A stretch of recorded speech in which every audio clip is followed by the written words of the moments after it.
Good day, great top learners. Welcome to today's technical mathematics lesson. My name is Moses Maudu. This lesson is brought to you by the Gauteng Department of Education in collaboration with Saibono Discovery Center.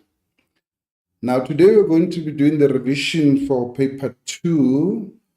I know paper 1 was not that difficult, and I hope you have done very well. Yeah, I think TD did a good job last week on Thursday. And today we're going to be looking at paper 2. And I also know that tomorrow you're going to do very well on this paper. The topics that I'm going to be looking at today is the analytical geometry, which is plus minus 25 marks. So it's question 1 and question 2. So in your paper tomorrow, the question 1 and question 2 will be analytical geometry. So we're going to break down that. Then the question 3, 4, 5, and 6 is going to be trigonometry, which is 50 marks. So, and question 7, 8, and 9, it will be Euclidean geometry, which is going to be 40 marks. And then we've got question 10, which is circles, angles, and angular movement, which I've done 2 weeks back. And today I'm not going to be looking at that, as we have done it 2 weeks back. And also the last question will be on measurement, which is about 15 marks. So the measurement, we're going to be looking at a question there.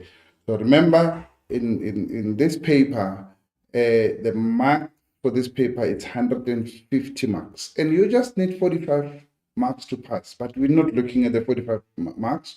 We're looking at least the maximum of at least 90 to 200 and over on that paper tomorrow. Right, and this is how we're going to get it. Now, the paper, as I was breaking it down there, the analytical geometry, as I said, is going to be question 1 and question 2. Then you'll see that question 1 is all about the grade 11 work that you have done. The grade 11 work that you have done, which involves, the gradient of the line, the equation of the straight line, the midpoint, all that. So know your formula there. And question 2 will be your grade 12 work on circles and also on the ellipse. So that is your 25 marks. So we're going to break down that. Then question 3, 4, 5, and 6 will be on trigonometry. You'll realize that sometimes you find that the question 1 there will be based on calculator work, where you just need to put in stuff there and calculate, substitute, and then from there use your calculator to do those questions. Question 4, you find that you have your Pythagoras type questions there. Your Pythagoras type question, you find your identities, you find your reduction formula, and your trig equations. That's where you get those questions in question 4. In question 5, mostly you'll find that you've got graphs, your trig graphs there that are quite very easy. You have a calculator, so just punch in those values on the calculator and then draw your sketch. It's about 5 to 7 marks. So let's make sure that we get those marks tomorrow. Question 6 will be on the trig ratios, your rules, the sine rule, cosine rule, and area rule. This is where you're going to get that question there. Then you go to question 7, 8, and 9. That is your Euclidean geometry. In Euclidean geometry, question 7 and 8, mostly it's your grade 11 geometry, your circle geometry, where you need to understand all those theorems. You must know your theorems. You must know the reason. We are tired of marking this reason called given. If it is given, yes, it's given. You cannot just keep on writing given everywhere where you need a reason. So you must go and practice your reasons from the examination guideline. And that's question 7 and 8, grade 11. Question 9 will be on grade 12 work, the proportionality and the similarity. And that question also, it must not pose a problem there. Now, question 10, it's on circles, angles, and angular movement, where you must study your formula, understand the question, write down the correct formula. And with these questions, if I see angular velocity, I know which formula to use. If I see area of a sector, I know. I see length, I must know those formulae. So all those formulae I must know them and know which one to use where. In that question 10, at least out of, remember the question 10 there without measurement, it will be plus minus 25 marks. Out of the 25 marks, I can get 10, by getting the formula and substitute, getting a formula and substitute, formula substitute. You've got around 7 formulae there. And I know sometimes they bring about 4 or 5 formulae there. So you can get those marks there. So you must just check which formula to use. And obviously from the 35 marks we have, this is broken down into 2. We've got 10 marks plus minus 10 marks there on the measurement. On the measurement, that's where you're given the formula. The formula are given on the question. If they need a volume of something, they give you the formula on the question. So, but now that formula, you first need to do something to it before you use it. If they say area of this, it's a pi r squared, then from there they want the area of half of that second. You need to divide that area by 2. So they give you the formula, and then you have to manipulate it and use the correct formula that is relevant to the question that they've asked. All right, now let's look at the analytical geometry formulae, some of the formulae there. Now you'll realize that the first formula there, that is the distance formula. Please do not memorize this formula. Please don't memorize the formula. So just go to your formula sheet, which will be at the back of your question paper. Then you'll get this formula. But you just need to go there and say, this formula here, D equals to this, it's distance. So you write that. Okay, when you practice it. When you're finalizing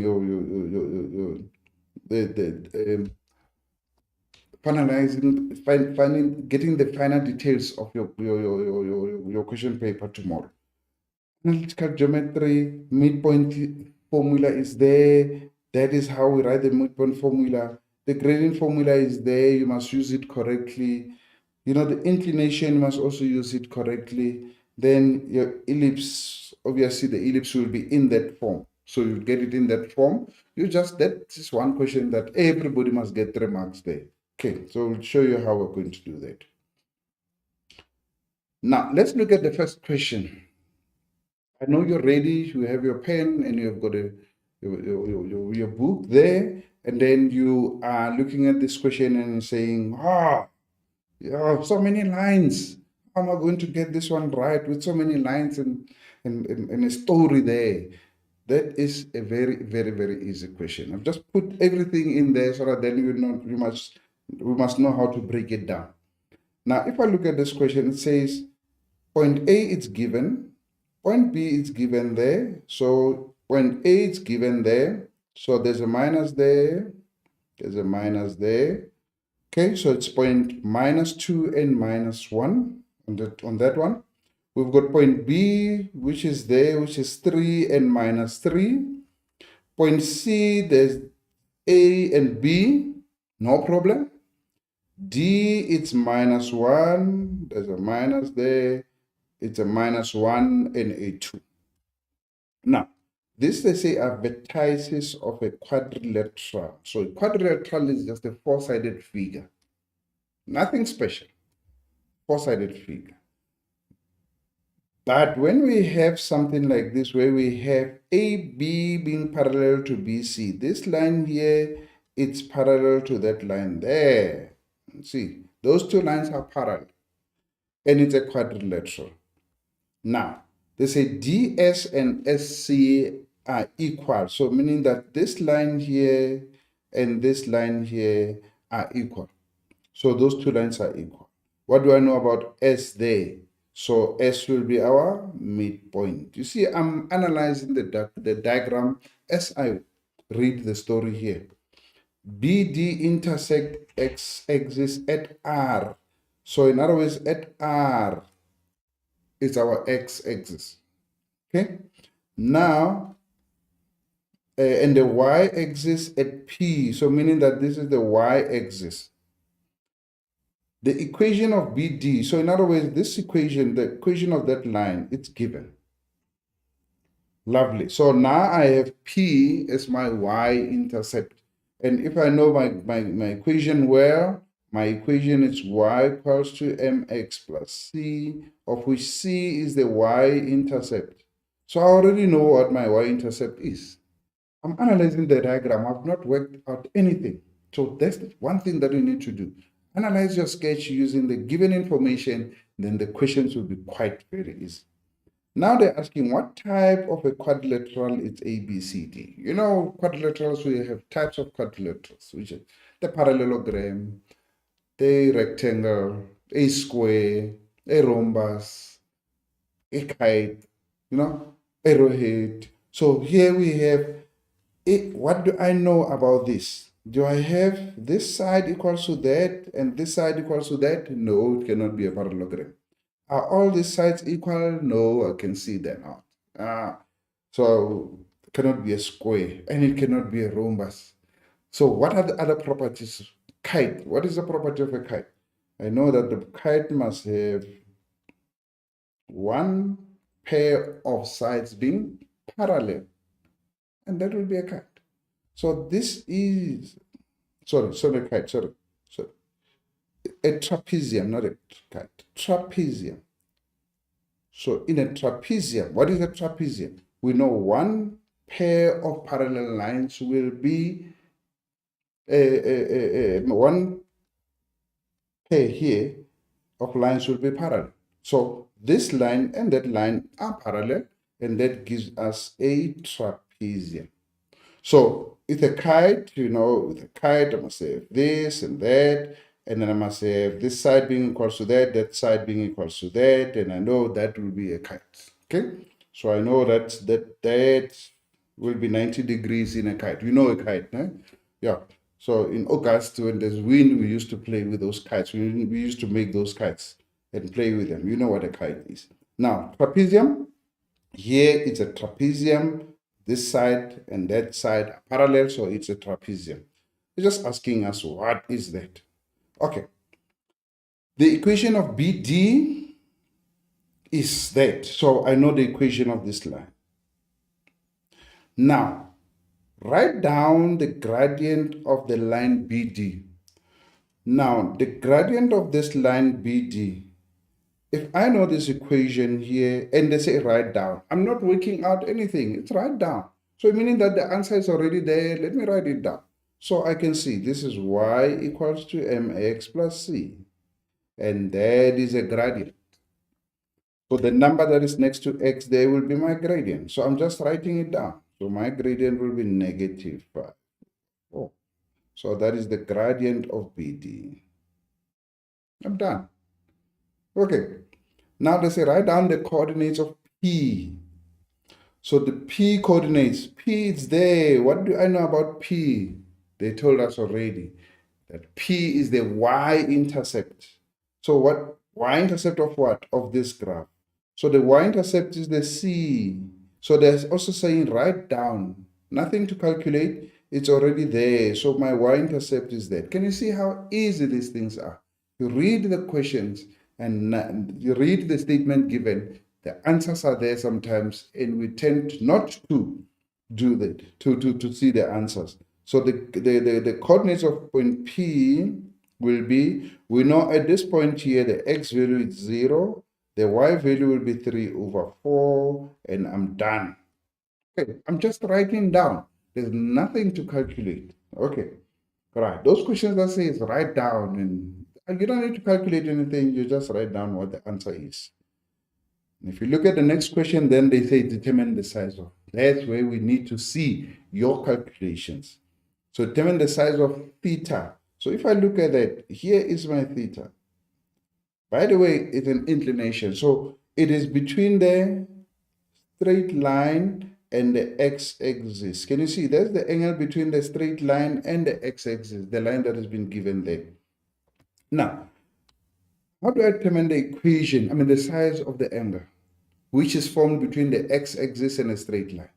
Then we use our tangent. Formula is there in the formula sheet, no problems. So what am I going to do? First, I'm going to write down the gradient of the line. Can you see why they ask us the gradient of BD? Because we're going to use it somewhere. So I know the gradient of BD it's negative 5 over 4. That I know. I've already written it in letter B there. So how do I get the angle? Use the formula. M equals to the tangent of theta in this case. So my gradient is negative 5 over 4 equals to the tangent of theta. Just to substitute that, you get a mark. Right. Then you have, I need to get the angle here. So remember, I don't use the negative sign in here. I know some of your teachers, they say, you can use the negative sign and add to 180 degrees. Well, you can still get the answer correct. But the easy way to do that, it will be to not to use the angle there. Then after that, I get what I call the reference angle, which is 51.4 if you use 51.3 if you use a calculator. I call it a reference angle. In bracket, I must indicate that there's a reference. It's not my answer there. It's not my angle. Answer is a reference angle, because if you look at that angle there, it's way more than 90 degrees, so it cannot be 51.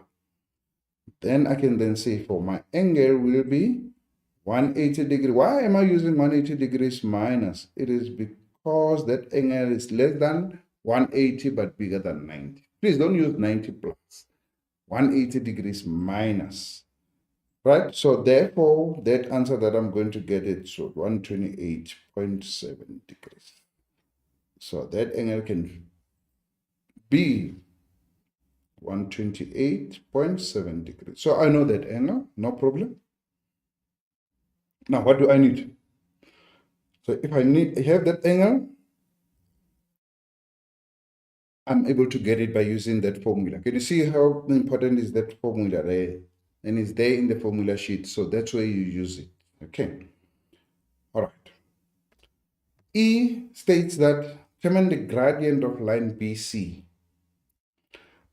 So if I come here and look at BC, this is line BC. I need the gradient of this line. I'm going to have a challenge there. My gradient, B minus 3. The y value there should be negative 3, sorry.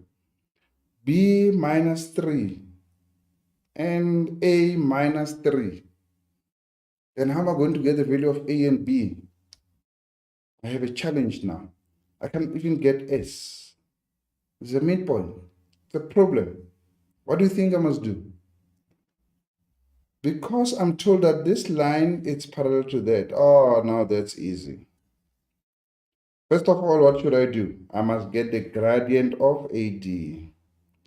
Remember the y value, the x value there, we said it's minus, that one is negative also. So we must get the gradient of B of AD. If I get the gradient of AD, then I know the gradient of that, because parallel lines have got same gradient. Wonderful. Can you see how they trigger? Okay. So in other words, how am I going to get the gradient of BC? So first I must get the gradient of what? I must get the gradient of AD. So the gradient of AD I can get, because the gradient of AD is the same as 2 minus minus 1 over 1 minus minus 2, because there's a minus 2 there. So that one is going to be negative 1, yes. So it's 2, sorry, it's 1 minus into minus 2. So my gradient there will be 2 plus 1, which is going to be 3. And then 1 plus 2, which is going to be 3. So the gradient of that line will be 1.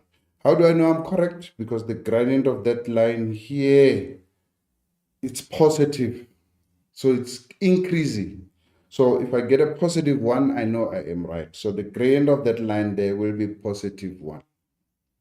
Now I know the gradient of AD, so it's 2. That one, it's a y value, there's an x value, so that's minus 1, sorry. That should be minus 1. So therefore it's going to be 2 minus into minus 1, and the other one will be minus 1. Okay, so it will be minus 1. Remember that is minus 1. because it's the x value, it's on my left. I think the machine did not pick that up. So that one will be -1. So it will be -1 into -1 minus into -2, which is going to give us a +1. So that gradient is 3. Sorry. Right. So it will be 2 minus -1, which is 3, and then -1 into -2, which is going to be 1. So the gradient there will be 3. Right. Please make sure that you don't make the mistakes that I'm doing there on that question. Negative signs. I know the challenge is negative signs. It's a problem. So now I know the gradient of AD. Therefore, what will be the gradient of BC? The gradient of BC will be equal to the gradient of AD. You don't need to write the reason. But let's just make that one same gradient because of the parallel lines. Right. So the same gradient. The lines are parallel, gradients are the same. So what will be my answer there? My answer is going to be 3. The gradient of, sorry, therefore the gradient of BC will be equals to 3. They have the same gradient because they're parallel. And the question that says hence, it means use what you got there to answer that question. You see? So they're saying calculate the value of B. There is the value of B. And the A is now given. You see? So now the A is given, it's 5. I just need the value of B. What do I know about this line? The gradient is 3. So now, I know that the gradient is 3, but let me use a formula now. What will be my formula? B minus into -3 all over, because remember I need that gradient. So it's B minus -3. Remember the x value there, the y value there, it's -3. And the a value, it's 5 there, and the x value there, it's 3. Right. So it's b minus into -3. And what will be my denominator? It will be 5 minus 3. That is equals to the gradient. The gradient I already have. This is the formula for the gradient. This is the gradient that I got there. But now I can just quickly cross multiply. I'll have b plus 3 over 2, it's equals to 3. Therefore, I'll say b plus 3 times 1 will be b plus 3. And then 2 times 3 is going to be 6. And then my b will be equals to 6 minus 3, which is going to be 3. So b will be equals to 3. Am I right? Yes, b it's 3. So if b is 3, that coordinate is 5 and 3. Why am I saying I'm correct? Because in the first quadrant, the y value is positive. So that's why I said, okay, that's fine. The b value will be equals to 3. And I think I'm correct there. So now I know my coordinates of C. I don't have a problem now. I know my coordinates of C. No challenges. Right. Now the next question says, determine the coordinates of S. Will I be able to calculate the coordinates of S if I don't have the value of A and the value of B? It will be a big challenge. Yeah, right. So now I know that the A value is 5. This one is given. That value is 3. I know that value now, the X value is -1, and the Y value is 2. Determine the coordinates of S. So I was told that this line and that line are equal. I was never told that S is the midpoint. But if this line and that line are equal, it means that that S will be the midpoint. So I just need to get the midpoint of that line. Okay, you see how they can trick it. You can see how they can ask that question. You can ask it by giving you 2 lines that are equal and a point in the middle. Then from there, or they can give you, calculate the midpoint of the line. Right. So here we're talking midpoint. So we're going to say 5 plus -1. 5 plus -1 over 2. You go to the midpoint to your formula sheet, you get the midpoint formula.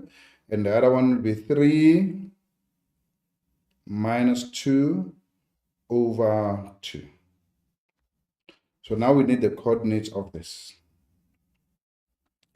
Right, so did I do that correctly? Let me recheck again. It's 5 plus 1, or 3 plus 2, sorry. 3 plus 2, see. 3 plus 2, because the midpoint has to do with the plus sign. So now S is going to be 5 plus minus 1 is going to be 4 over 2. Then that other one will be 3 plus 2, which is going to be 5 over 2. So my value there will be 2 and 5 over 2. So the S point here will be 2 and 5 over 2. Okay, which is 2.5. Can you see that line? That point there will be 2, so that can be 2.5. All right. Okay, so I can check if I'm correct or not. That point can be 2 here, and that one can be 2.5. So that's coordinate of S. So I can check if I'm correct or not. Especially in analytical geometry, because working in the quadrants, so I can be able to can see that, this point here in that quadrant can never be. This gradient can never be. If I get a negative gradient, then and the line is increasing, no ways, it can never be. So you just need to mark yourself wrong there if you get something like that, and check what you have done incorrectly. So, all right. Now, this is another bit of a challenging question here. Determine the size of BDA. Can you see where BDA is? Is that angle here? So I can just try and make a triangle here. Once I make a triangle here, I can see something here. I already have this angle here. Remember the theta? I already got it. It's 128.7. So in this triangle DXR, I can be able to get this. If I get this angle here, and that angle I can get, because I can see that angle here will be the same as this angle plus that angle. Exterior angle of a triangle. You see how they bring in the algebra, the Euclidean geometry into this. Okay, so angle BDA, I cannot use tan for that angle, because that angle here, it's not between the x-axis and a straight line, you see? So it's away from the x-axis. So that's why I use the Euclidean geometry to do that. So now first I must get, Now first I must get the angle alpha. How am I going to get alpha? Do I already know the gradient of AD? Yes, I got the gradient of AD in one of the questions there. So the gradient of AD, it's 3. So I need the angle that is formed between the x-axis and a straight line. Can you see? I use the tan for that. So now alpha will be equals to, if I work that one out, I'll get 71.6 degrees. So now I know this angle here, it's 71.6 degrees. So I need that angle here. How am I going to get it? Easy now. I know that my theta will be equals to my alpha plus the angle that I'm looking for. All right. Then this is 128.7 degrees. The alpha is 71.6 degrees. I need BDA. This is what I'm asked. The exterior angle of a triangle equals to the sum of two opposite interior angles. So the exterior angle is outside the triangle. It's equals to the sum of these two. We must add the two. So therefore I can get BDA on one side. So it will be 128 minus 71.6. And my calculator is giving me 57.1 degrees. Right. Okay, so that angle I can get. Can you see those tricky questions? But out of this question, really, I can be able to can get something. Can you see? They didn't ask you the value of alpha, but they knew they're going to ask you in this way, that you need to get it for you to can be able to can get the other angle. Don't use the tan for that angle up there. Use the tan for the angles that are formed between the x-axis and the straight line. Okay, I think we're doing very well. Right. Here's another story here. Now, this is what we have done now in grade 12. Remember, all the questions that I was doing previously were grade 11 questions, which you need to go back and practice. This is what we have done this year. Now, in the diagram below, O, which is the center of the circle, with the equation x squared plus y squared equals to 13. Remember that 13 here, it's r squared. It is not r. It is r squared because the formula is x squared plus y squared equals to r squared. The straight line RS, which is this one, is a tangent. So it's touching that circle at one point. It's a tangent, 3 and 2. Right. R and S are the x and y intercept of the tangent. So S is the x-intercept, R is the y-intercept of the tangent. Then show all your calculations, whether this point lies inside or outside. If it lies inside, the value must be smaller than the r squared. Okay, so in other words, so let's test it. How are we going to test it? We're going to take the x squared plus y squared equals to 13. What is my r value there? My r value will be the square root of 13. Okay, so that is my r value. Okay, of which the square root of 13 will be something like 3.6. Right. Now, if I substitute the x and the y, remember this is x and the y. If I substitute x and y, I must be able to come to a value which is 13. Or my r must be at least 3.6. Let's check this. Negative 2.5 squared plus 2.5 squared. Okay, I'm using x squared. Don't use equals to r squared because it will never, you don't know what the answer will be. Now, we then come here and say, okay, negative 2.5 squared plus 2.5 squared. If I add all those two things there, I get 12.5. Right? In this case, it will be my r squared for these particular values. So, but my r squared here in the formula here that was given is 13. So, which means the 12.5 will it be inside or outside? So, if it's smaller, it will be inside. So, the circle, that point will be somewhere inside. So, it cannot be outside. If it's more than 12.5, the r squared, the r value, if the r value is more than, let's check the square root of that first. Square root of 12.5, that value gives us 3.5. See, the approximate value of that will be 3.5. You see, that is smaller than that value. So 3.5 and 3.6, the 3.6 will be bigger, which means that that will be inside the circle. So if I got r squared to be 3.7, so which means that will be outside the circle. Interesting question here. Okay, right. So you don't just come here and say, let me choose inside. I feel like it's gonna be outside. No, you don't do that. Show all your calculations. That is what we want. You won't give you a mark if you just say inside. We won't give you a mark if you just say outside. Even if it's correct, you got it right as inside, we need to look, to read the instruction. It says, show all your calculations. Right. Number B, show all your calculations. Again, they say show all your calculations. The gradient of OP. Gradient of OP. I mean, the gradient of OP, and they say show all your calculations. I mean, I can just write it down. I'm going to show you how I write it down.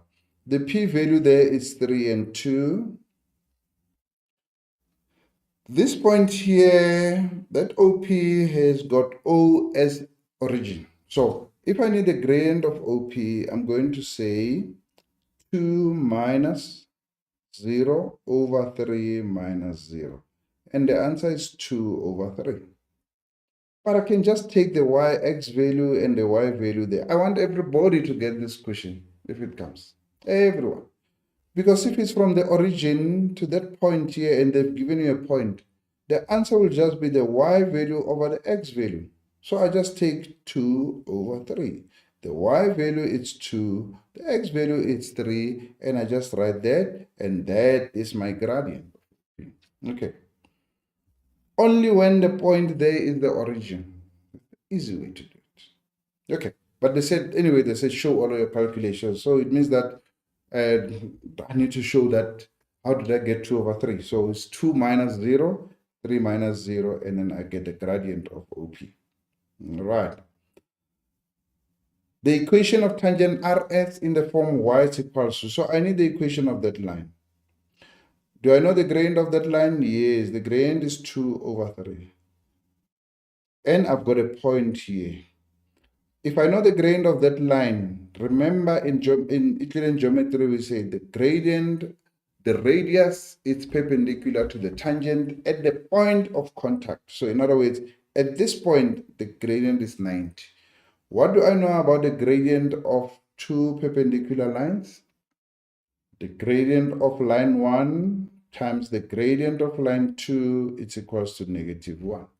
So if I know the gradient of that, I'll know the gradient of that line. So the gradient of this line here is now going to be -3 over 2. That is the gradient of the tangent, right? So if I know the gradient of the tangent and I've got a point where which the tangent passes through, then it's easier to have. So to have an equation. So I'll have y minus y1 equals to m into x minus x1. You have this formula in your formula sheet. Now, y minus, so the point is 3 and 2, so it's going to be y minus 2. The gradient that I'm going to use is now -3 over 2, and the x value will be 3. So I'm going to get y equals to -3 over 2x. This times that will give us positive 9 over 2. I'm bringing over the 2 on this side. So my gradient will be -3 over 2x plus 2 times 2 is 4. 4 plus 9 is 13 all over 2. So that's how I get the equation of that line. Right. Now, the other way to get the equation will be, please don't write both solutions in your answer sheet. We're going to mark the first one and then scratch the second one. So you only will write one. Don't do what I'm doing here now. This is just to show you that the two methods and you can choose one. Don't write both. The other one will be the x multiplied by x1. This formula, it's not there in the formula sheet. So please, you must just write it down somewhere. Then you can be able to work it out. So the x1 is your value of x, which is 3. So it's going to be 3 times x. Your y1 is that value there, which is 2. So it's going to be 2y. Your r squared is the radius squared that you were given. Then from there you make y the subject of the formula. First I must transpose minus 3x plus 13. Then I can divide everything there by 2. I'll get minus 3 over 2x plus divide the 13 by 2. You get 13 over 2. Leave them as fractions. Please don't go and write decimals there. So, and that answer there is the same as that answer there. They want it in the form y is equals to. Okay. All right. So you either choose one of those methods and then you can be able to do it. So you see, with this method, with my second method here, I don't need the gradient. I don't need the gradient of that. See, I just need that point here, and I also need the radius squared. Okay. All right. Here's a question that I said everyone must get this one right. Everybody must get the 3 marks, you must get it right. Right. Now let's check. But look at this one. There's a trick in this one. Remember the formula for this? It's x squared over a squared plus y squared over b squared equals to 1. That's a trick. Now there's a trick on this one. Remember the value that is given there, it's square root of 81. Okay. So if I want to write it properly now, I write x squared over square root of 81, it's 9, plus y squared over 25, it's equals to 1. So now I need the x values. You see now, from here to there, I need the x values. So how do I get the x values? I get the square root of 9 and the square root of 25. So the square root of 9 on the x values is 3 plus minus 3. So it's 3 and minus 3. All right? The square root of 25, it's 5. Can you see the trick now? The trick, some learners will then come here and take the square root of 81 and they put this one as minus 9 and 9. Don't do that. You rather come here and say x. Remember, how do I get the x value? I must take the square root of that and the square root of that value. So you rather come here and say square root of 81 and take the square root of this. So the square root of 81 will be 9 and the square root of 9 will be 3. But as I say that, don't want to confuse you further. So that one will be 81. You get the square root of 81 first before you get the x value, because that one already has a square root. From there, I just join this, and then from there, I don't use a ruler. And the 1 mark will be for your y-intercept, 1 mark will be for the x-intercept, 1 mark will be the shape. And we are seeing very funny shapes. Please, let it be an ellipse, not any other thing. Okay, because we see graphs, somebody draws something like this, and then from there you turn like this. This is not an ellipse, okay? It never. So the turning point there, can you see there? It's turn like that, and this can never be an ellipse. Okay, all right. Okay, so this question everyone must get. Everyone. Okay, right. Now let's get to the trigonometry, analytical geometry, the 25 marks. You can see, go to your formula sheet, understand your formula sheet, know which formula to use where. Now let's go to the trigonometry, which is about 50 marks, and let's see how we can best get the 50 marks. The formula there, the sine rule formula, the area rule formula, the cosine rule formula, and the identities in there also. They're also there in that formula sheet. Okay, so know your formula. The right angle, the definitions, you must know all your definitions. Your SOHCAHTOA stuff. The teachers have gone through that from grade 10. We've been singing that. Then we must know the other ratios. With the other ratios, cosec is a friend to sine. How do I know the first? The third letter, it's S here, so which means it's the sine. It's connected with this one. Here the third letter, it's C, so the C is connected with the cos. Here the third letter, it's T, it's connected with the tangent. No learner must not be able to know that cosec and sine are friends. Sine, sec, and cos are friends. They are reciprocals for each other. No one. So you just look at the third letter there. You just look at the third letter of your reciprocal. The third letter will guide you to say which one of the three is a friend to the other one. Okay. Right. Know your reduction formulae. Your positive ratios in the second quadrant is sine and cosec. Third quadrant, tangent. fourth quadrant, cosine and secant. All ratios will stay the same. We don't change ratios in technical maths.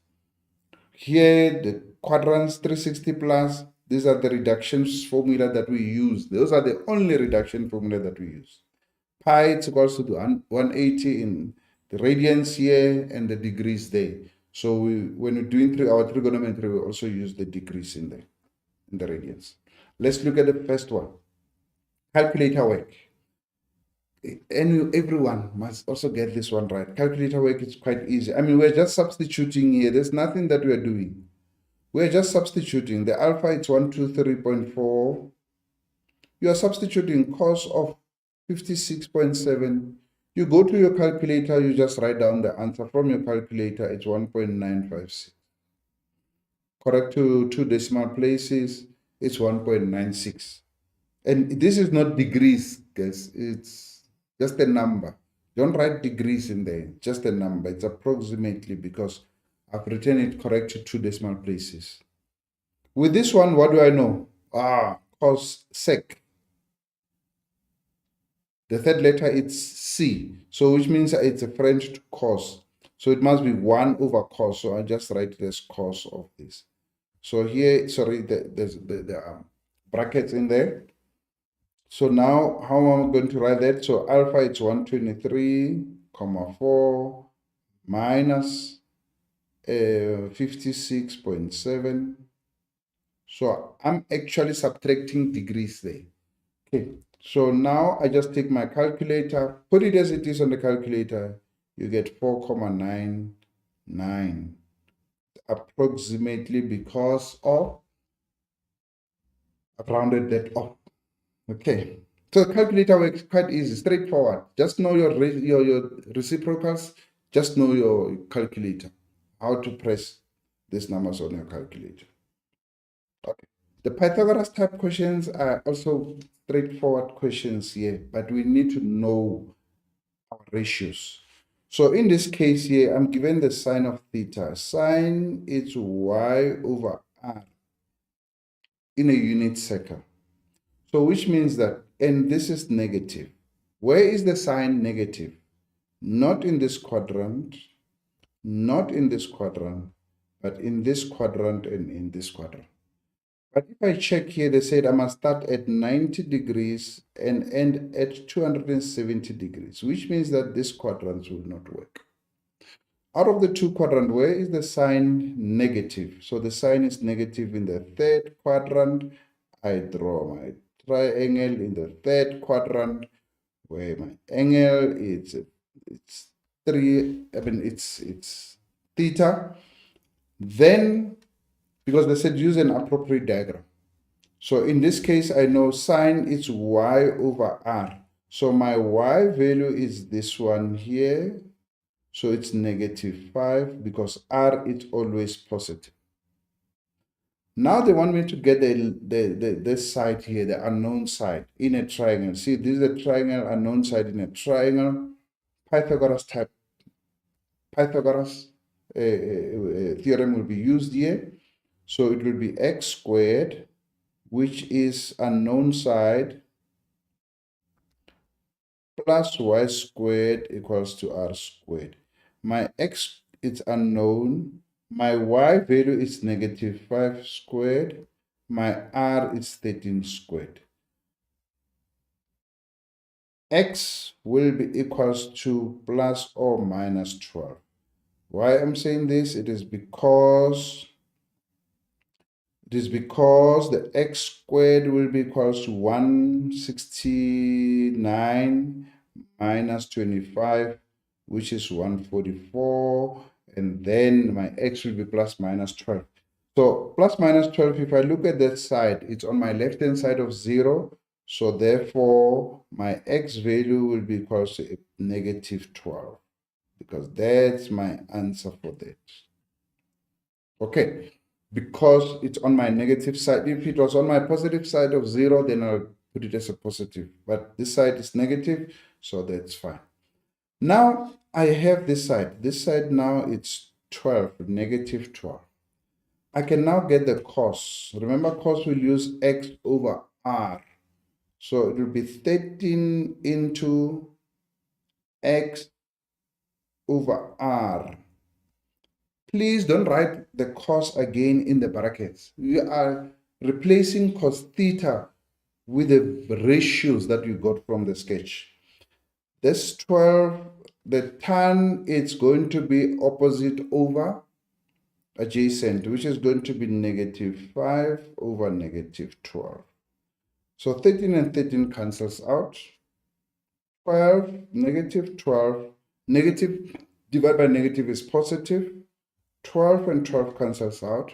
So I'm going to say +5. So the answer there is going to be -7. Okay. All right. The sec square of theta. So this one, I first replace that one. So the sec, I don't need to write it as cos. No need for me, because I can get cos from this. I can get sec from this. Remember, sec is going to be hypotenuse over adjacent. So I'm going to say hypotenuse over adjacent, right? So the adjacent is negative, so that should be squared. Once it's squared, everything there becomes positive. Okay, right. Okay. Now the next type 2 question. Not going to waste a lot of time here. OP, this is X value, this is the Y value. So what is missing is the R. So if you use the R, if you use the theorem of Pythagoras there, you're going to get -8 squared plus -15 squared. You're going to get your OP squared. So your OP will be, if I calculate that, so I'm going to get 289, and OP will now be 17. So I can't write plus minus, reason being because the R value is always positive, so it will be 17. So which means that I've got my sketch again here in this quadrant, where this one is -8, that one is -15 there. Okay, now here, look at this, another trick. Pi, it's 180, which means that this one is 360 degrees minus theta. What do I know about that? What do I know about 360 degrees minus theta with the sign? It's in this quadrant, but it is negative. So, which means that there will be 1 minus into negative sine of theta, which will now give me 1 plus sine of theta. Okay? So, what is the sine of theta from the sketch? It's going to be -15 over 17. Then I can just work that one out. I think the answer will be 2 over 17, if I'm not mistaken. 17 times 1 is 17. 17 minus 15, it's 2. So it will be 2 over 17. Okay. These are questions, Pythagoras type questions are quite straightforward, so we must be able to do them. Here's another question that everyone must also get. Because of this, the reductions formula are there. So you must know this reduction formula. Then you'll be able to can do these questions. Look at this. This is quite very, very straightforward. 180 minus theta, it's in this quadrant. And in this quadrant, the sign, it's positive. Everything else, it's negative. Right? We put it in bracket. 180 plus, it's in this quadrant. In this quadrant, the tan is the only one that is positive, so the tan is positive.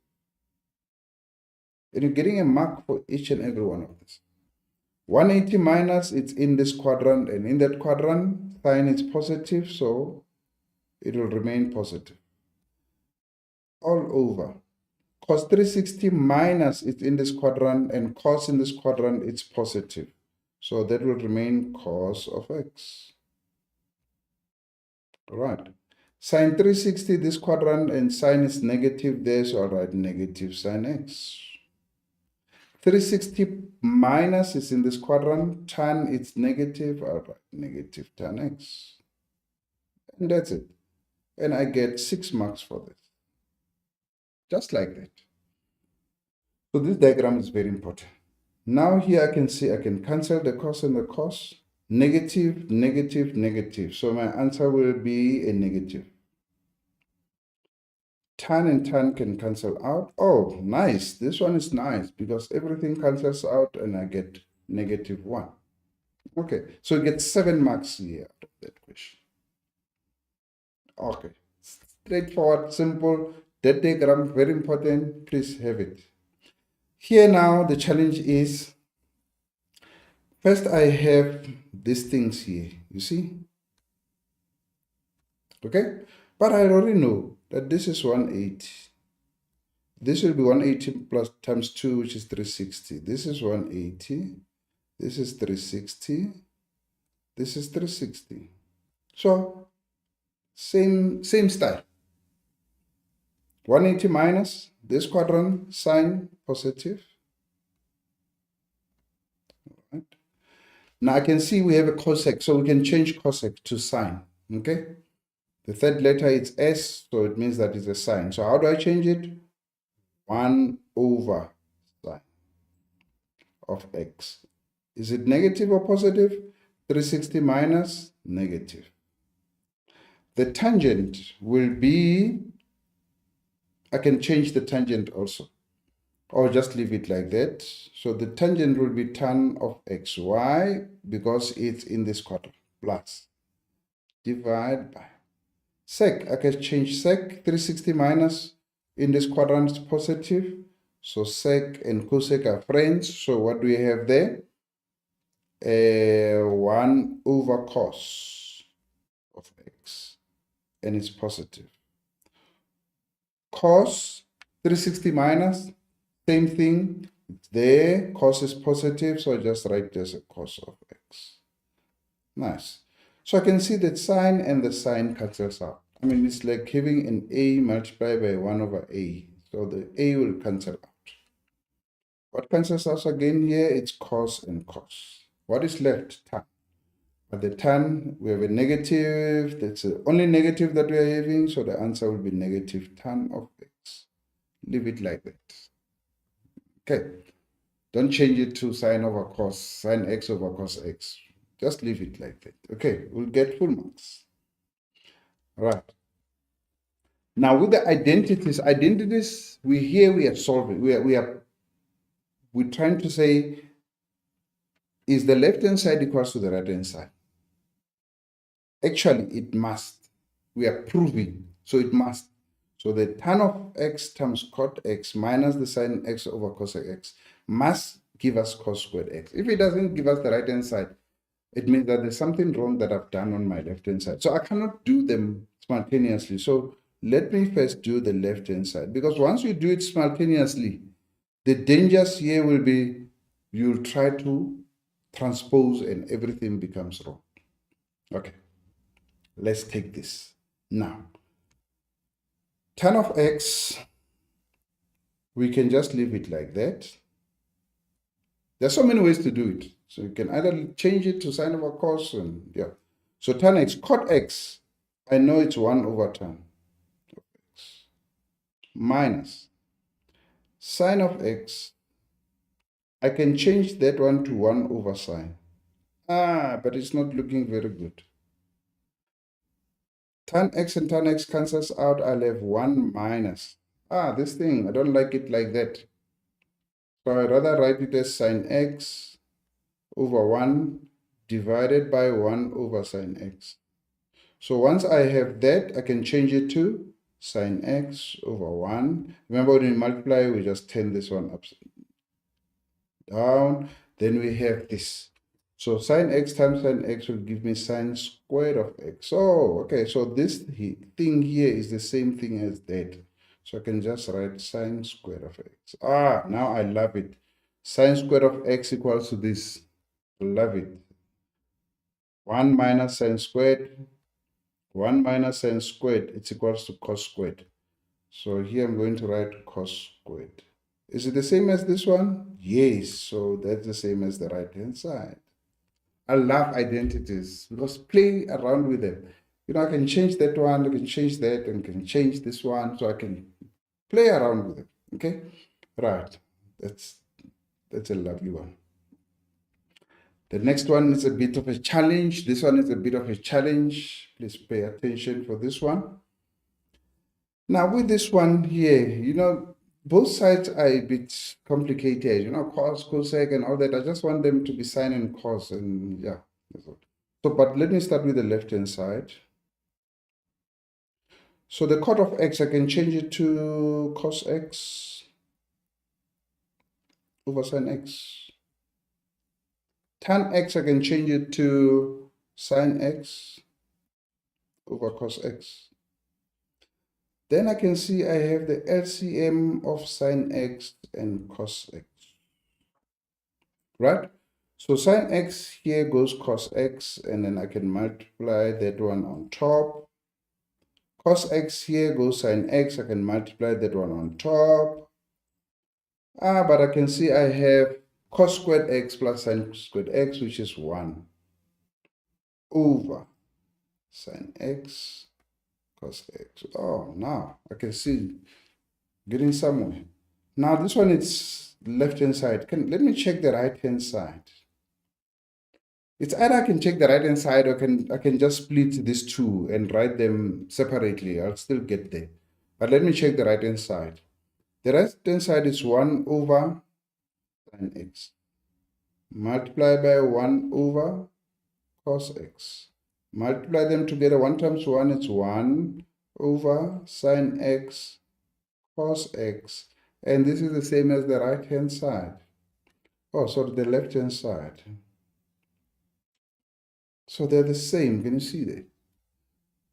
You can play around with them. You can do it as you can start with these two and split them together and then work them out and change one to be that, but don't confuse yourself. That's what I'm trying to say. Okay. So that's how we can do that question. Now the trig equations, also very easy question. That's the last part, I think, in question 4. The last question in question 4. You have got the type of values type of questions that you will have, a ratio and a value. Sometimes you have a ratio and a ratio. The domain will always be from 0 to 360. In other words, the angles that you must get, they must never be more than 360. If you get an angle which is more than 360, you must know there's something. The reference angle is always positive, so you must write the reference angle as a positive. Okay. Here's the first question. You see here, it's a ratio and a value. Can you see? So, which means I can get the value of x here quickly. So the value of x here, if I use my calculator, it's 67,5. And that's my reference angle. Okay, in this case, there's no negative. So this whole value is a positive value. It can never be negative. So I'm going to draw a table. And in my table, I say, where is the tan positive? In the first quadrant and in the third quadrant. Can you see in the third quadrant, tangent is 180 degrees plus. So the angle, so I'm going to write x here. So in the first quadrant, I write the angle as it is. So x will be 67,5. In the third quadrant, I'll say x equals to 180 plus 67,5. So that angle that I'm going to get will be 247,5. So what I've done is I've added 180 plus the reference angle. Right, like what I've done there. It's 180 plus the reference angle. Okay. These are the only two answers. So can you see my two answers? There's no answer which is more than 360. So that's why I said all angles must be between 0 and 360 degrees. Right. Here, now you have a sine and a ratio and a ratio on both sides. But the ratio on the one side has got a degree, so which is easy. What do I know about 1 over sec? So 1 over sec will be cos. So in other words, it's cos 65. The minus sign must be there. Easy question here. Now, in this case, then I must get the value of this by using a calculator. So I'll have sine x equals to negative 0.4226 and other values there. Then the reference angle will be 25 degrees. That is my reference angle. But remember, the sign is negative. So I draw my table. Where is the sign negative? In the third quadrant, 180 plus, ref angle. And in the fourth quadrant, 360 degrees minus the reference angle. All right. So 180, so my x value first will be 180 plus reference angle, which is 205 degrees. The other one will be 360 degrees minus the reference angle because it's in the fourth quadrant. So it will be 335 degrees. These are my two answers. Can you see two answers? Nothing more than 360. I'm good to go. Okay. Right. Now the three graphs, every learner must get three graphs correct. Everyone. If you're asked to draw the graph, these are the graphs that we do.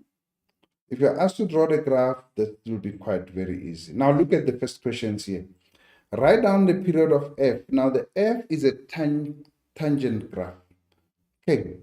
So the tan graph, the period of the tan graph will always be equals to 180 degrees. That is, our full graph will be 180 degrees, period of 180 degrees in a full graph. The cos graph and the sine graph, the period will be 360 degrees if it's an original graph. Whereas if I'm given it like this, then I must then divide my 360 by 2. Right. What is the amplitude of the graph? The amplitude of that graph of G. So the amplitude is that value that is there. So in this case, the value that is there is 1. So I just need to write it down. 1. So the amplitude of the graph is 1. Easy. Right? Now the next question says sketch the graph. And that's where we need to get marks. I mean, 7 marks there. Please get the 7 marks. These are quite easy questions. Right. First of all, if I want to draw the tan graph, I must go to my 90 degrees and draw a line here. A dotted line there. At 270, I also draw my dotted line there. This is where the graph, this graph will not touch those values. It will not pass through those two values. They are called asymptotes. Right. Now I'm quickly going to draw the graph of the tangent. The tangent graph there, you know, tan 45 is 1. So if I start here, so I'm going to draw my graph that goes like this, and it has an arrow there. Then the graph at 180 degrees. Sorry, that should be 1. So the tan 45 is 1, sorry. So this graph will go all the way, but it will not touch that line, okay? So it will all go all the way to 1, but it will not touch that line. Sorry, it mess there, right? Okay, so that graph is not correct, sorry. Now, for the other graph there, you must know that one will be at 1, so that graph will go from here, it will go up here, and then it will go there, and then it will go there. So it will not touch that point here. Right, so that graph will be from here. So it goes like that. Right, so now that is my tan graph. So that is my F graph. Right? Now, the other graph, at 45, it will be 1. So I'm still going to use the same pen, sorry. At 90, it will be at 0. At 135, it's going to be negative 1. At 180 degrees, it's going to be 0. At 225, it's going to be a 1. And at 270, it's going to be 0. So if you use a calculator, you put those points here, 45, 90, 135, 190, on the value of x, and then you put the points in. Then from there, you know, your graph is going to start at 0. So I'm going to go up there, go there, and my graph will look like this. Okay.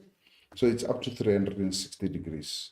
Okay, right. We're going to take a 1-minute break.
You have been given power to decide whether you want good results in your life, in your schoolwork, or you want bad results.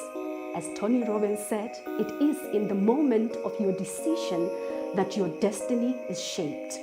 And your destiny is shaped right now with the decisions that you are currently making in your schoolwork.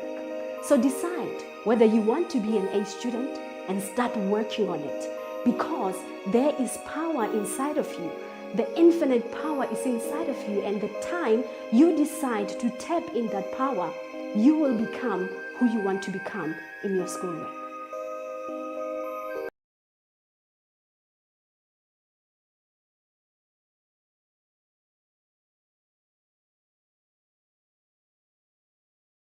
Excellence. Excellence is a habit. Excellence is a quality you have, a quality I have. It's a quality we have when we honor what is true to us. Yes, we are gifted differently. uNkulunkulu akasinganga ngokufana. Excellence is striving for your best. Whenever you have a particular project, test, homework, uzibuze, ask yourself, is this my best? Can I put in more effort? Excellence is striving to be in the top 1% of the area in which you are gifted. And so I challenge you in every single thing that you do, in every single... Okay, welcome back. Now, as I said, the graphs, we really need to get the graphs correct, okay? Right. Now, the 2D, 3D questions here, yeah, sometimes they become a bit of a challenge here, but if you read the question correctly and then from there you analyze the diagram correctly, there's nothing difficult in there. So we really need to also do that. Okay, now the rules, we've got 3 rules here: the cosine rule, the sine rule, and the area rule. So the area rule, you'll be asked the question to say, determine the area of this figure. So you must always be able to do that. Now the sine rule is when you have a couple, e.g., a side A and an angle A. So you have a couple. And then from there, there's one side that will be given or angle being given. The cos rule will use the SAS. When we talk about the SAS, we're talking about this. This side is given, that side is given, that angle is given. So it's side, angle, side. So that's the SAS. The variation of the cos rule is also utilized when 3 sides are given. In other words, if I've got a triangle, this side, that side is given. So I can be able to can get, if A, B, C, and B and C are given, I'm able to get the angle. You see, I can be able to can get the angle. The area rule also operate on a SAS. You must read each question carefully in order to see the link between the subsections that form. Okay, very, very, very important. Right. In the diagram alongside PQR is a cyclic quad. You see now they're linking that Euclidean geometry with that. Cyclic quad, what do you know? 4 points are on the circle. See? So that's a cyclic quad. Immediately, I know that opposite angles of a cyclic quad are supplementary. So in other words, this angle here and that angle there will give me 180. Okay. Now the first question says round off to 1 decimal digit the area of QRS. So I need the area of this figure here. What do I know about the area of a three-sided figure with no 90 degrees? Triangle with no 90 degrees. So in other words, remember we said the area will work on an SAS. Side, angle, side. This side is given, the angle is given, that side is given. No problem there. So I'm going to say the area of this will be half of SR multiplied by QR multiplied by the sine of 42 degrees, right? So it's this side times this side multiplied by 42, sine 42. Then I'm going to substitute SR, it's 700. QR, it's 800. Sine of 42. Right? Okay. This is sine of R. Don't do what I've done where you substitute one part of the equation and then you don't substitute the other one. So please, when you substitute, then you substitute everything. Now that will be equals to, if I work this one out as the area, on my calculator I get 187,356.5 or 0.6. They said 1 decimal, 0.6. Is it in millimeters? Yes, square millimeters. Remember it's area. Write down the units, please. 187,356.6 square millimeters. So that's the area of that figure. Right. The length of QS, there. So if I just quickly go back to the diagram, the length of QS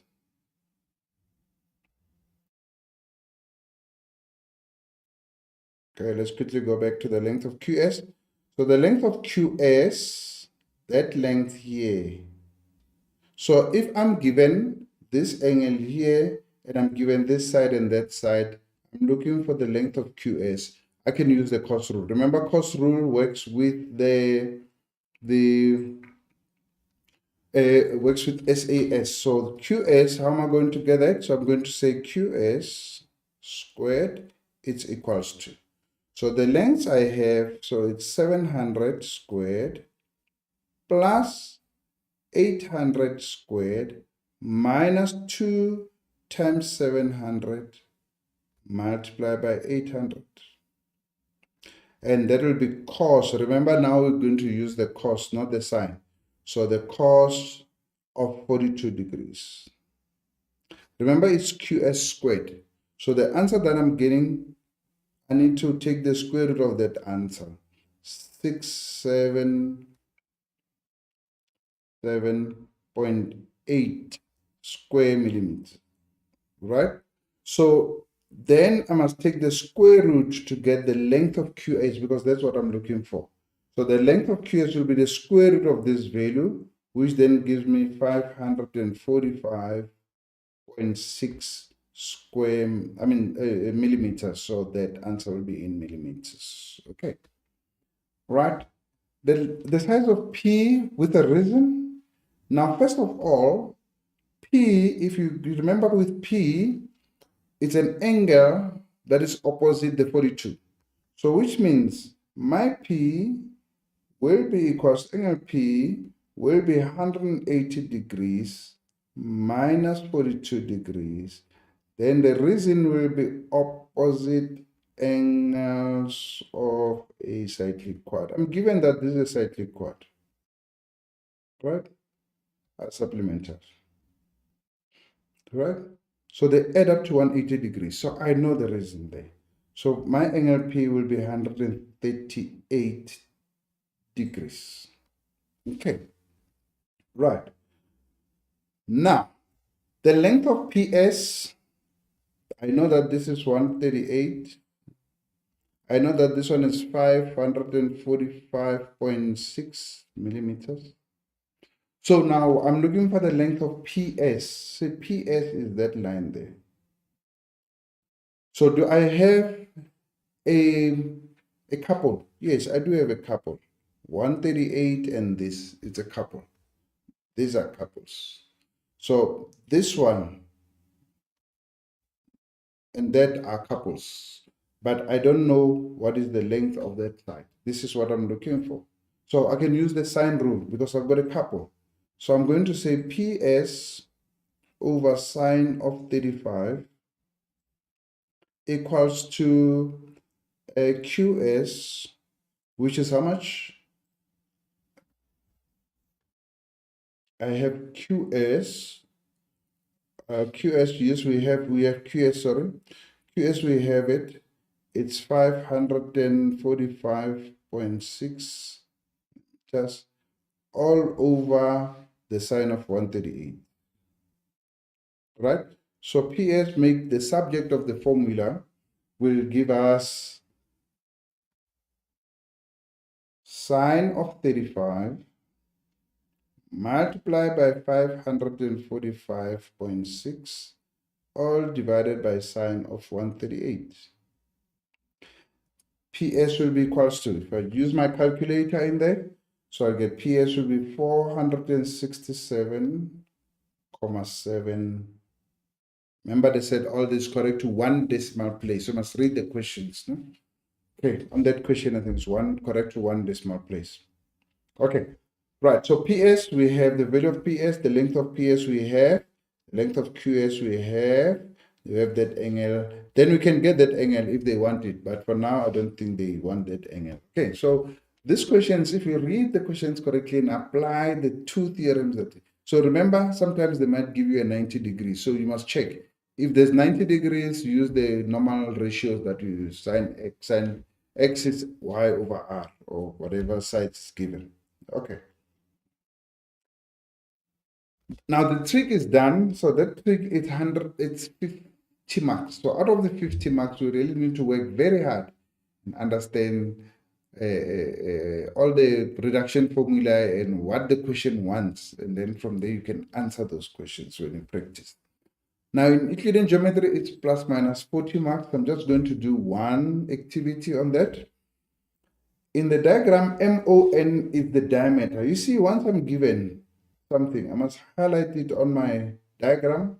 And I already know that that angle that is formed from a diameter will give me 90 degrees. You see, I've already, now I can then analyze this diagram and then I can get these answers.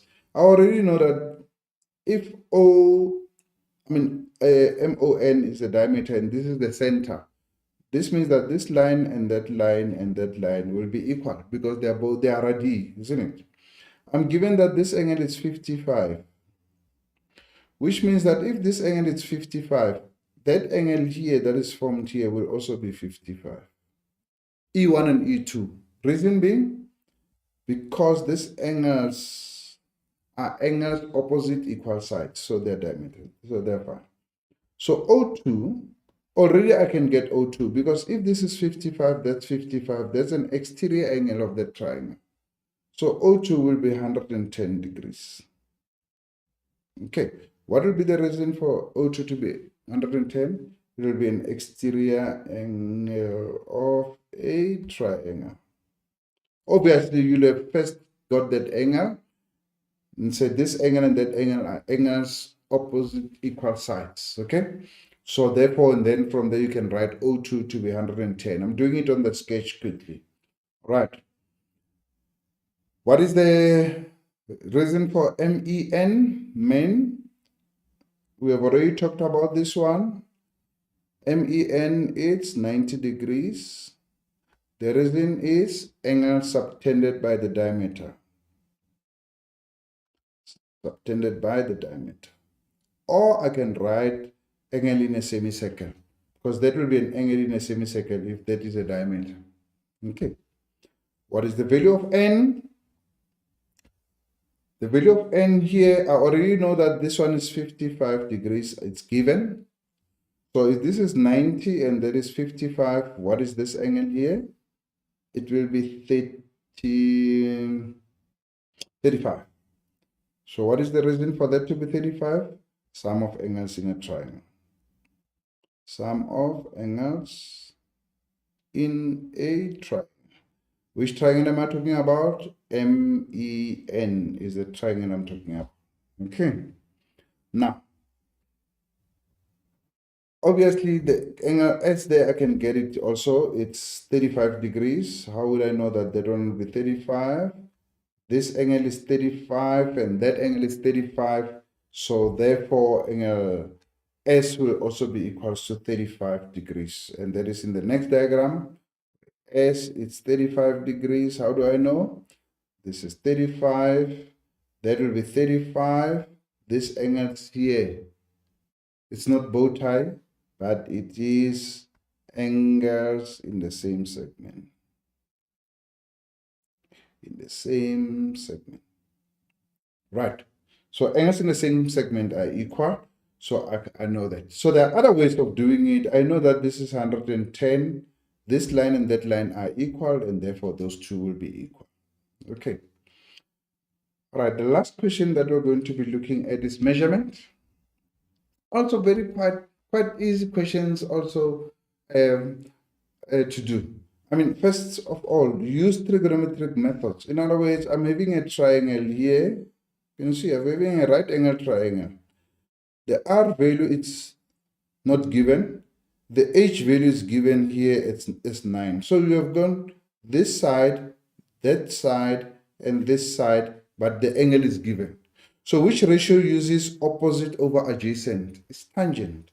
So I'm going to use, that's why they say use those methods. Tangent of 60 degrees will be equals to opposite over the R. They say show that. The answer is already given. So therefore R will be equals to 9 over tan 60. Just use a calculator to do that. R will be equals to 3 root 3. Remember, we're not going to mark this one because it's already given. So we're going to mark your method of going into the answer. Right?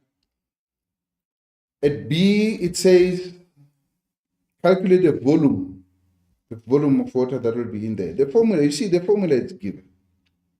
Right? So that one is quite easy because the formula it's given. So it's pi.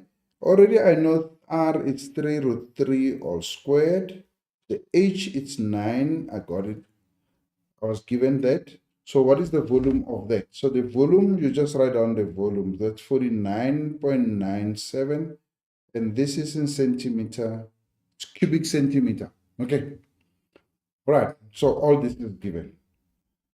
Right. At C, they say the total surface area formula is given by this. You see, of this figure.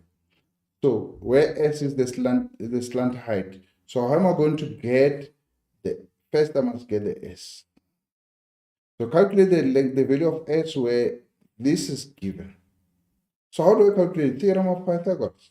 So I can say 9 squared, because I'm looking for that. So my S squared will be equals to 9 squared plus 3 root 3 all squared. So the answer I'm getting is 108, but therefore I'm looking for S. So it will be 6 root 3. I can leave it like that. Don't do decimals because everything there is given as a set. So I can leave it as a set. Right. And the last question, obviously, will say calculate the total surface area, of which the formula was given, which is pi rs. I know I can leave it as pi. My r I know. S I know, which is 6 root 3. I got it from the previous question. Then I calculate that, so I get 54 pi. Can leave it like that, square centimeter, or I can just multiply it out. I'll get 169.65 square centimeter because this is area.